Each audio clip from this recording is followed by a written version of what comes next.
Leo! Una siyang kinakitaan ng leading man potential nang maging isa siya sa mga bida ng GMA soap opera na Twin Hearts. Pero ganap na nalusad ang kanyang karir nang gampanan niya ang papel ni Gabriel sa telepantasyang Mulawin.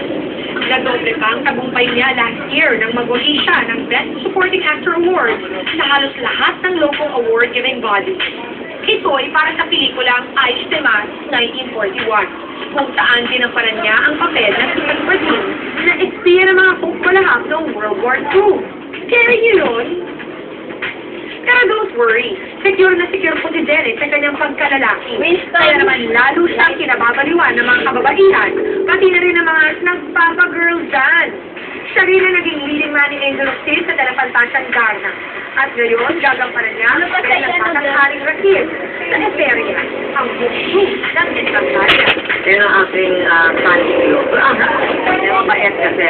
Ang ano kay Dennis is, walang ka-ere-ere. Pero kung totoong tao niya, that's a bit really hot. Such a brilliant actor.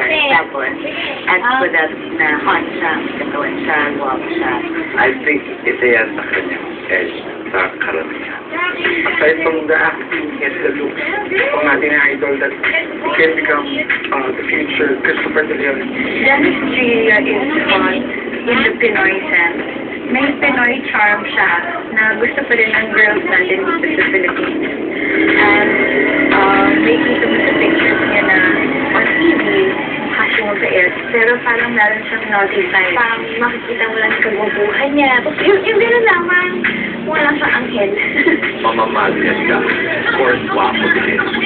Pero pagkamukhang na siya, na dumodobi tingin mo. Ano pa kay girl boy, bakla tomboy, basta mabait sa kanya, ang kaibiganin niya. Saka napaka-versatile yung artista.